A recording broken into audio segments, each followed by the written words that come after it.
قاتل اور مظلوم۔ جب رونلڈ نامی ایک امریکی نوجوان نے خودکشی کرنے کا فیصلہ کیا تو اس نے مرنے کا سب سے آسان اور سیدھا سادھا راستہ چنا، جو کہ تھا چھت سے چھلانگ لگا کر مرنا۔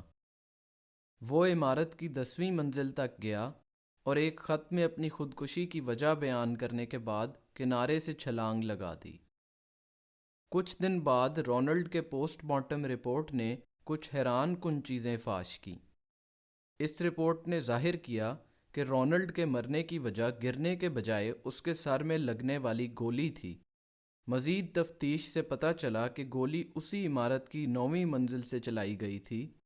وہاں ایک بوڑھے میاں بیوی رہتے تھے جو ہمسایوں میں اپنے مسلسل جھگڑوں کی وجہ سے بدنام تھے۔ اس رات بھی وہ دونوں آپس میں جھگڑ رہے تھے۔ غصے میں آ کر شوہر نے بندوق اٹھا لی اور بیوی کو مارنے کی دھمکی دی۔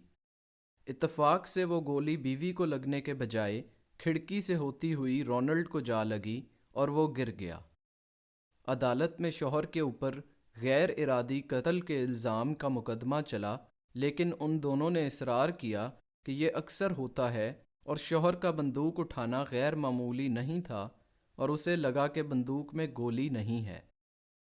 عجیب بات یہ تھی کہ ان میاں بیوی کے قریبی رشتہ داروں نے ان کے بیٹے کو 1 ہفتہ پہلے اس بندوق میں گولی ڈالتے دیکھا تھا۔ اس نے یہ اس لیے کیا تھا کیونکہ اس کی ماں نے حال ہی میں اسے ماہانہ وار پیسے دینے سے انکار کر دیا اور وہ اچھی طرح جانتا تھا کہ اس کے والدین کس قدر لڑتے ہیں۔ اس کا خیال تھا کہ ایسا کرنے سے اس کا باپ جوش میں آ کے اس کی ماں کو مار ڈالے گا اور جیل میں چلا جائے گا، اور اس طرح ایک تیر سے 2 شکار ہو جائیں گے۔ اس معلومات کے بعد الزام باپ کے بجائے بیٹے پر چلا گیا، لیکن سب سے عجیب بات یہ ہے کہ رونلڈ در حقیقت انہی کا بیٹا تھا۔ آخر کار پتہ چلا کہ اپنے والدین کے جھگڑے کے انتظار میں اور خالی جیب سے تنگ آ کر اس نے اپنے آپ کو مارنے کا فیصلہ کیا۔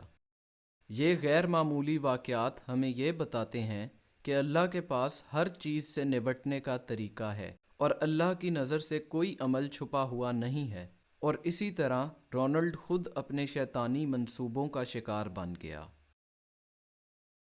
وما أصابكم من مصيبة فبما كسبت أيديكم ويعفو عن كثير وما أنتم بمعجزين في الأرض وما لكم من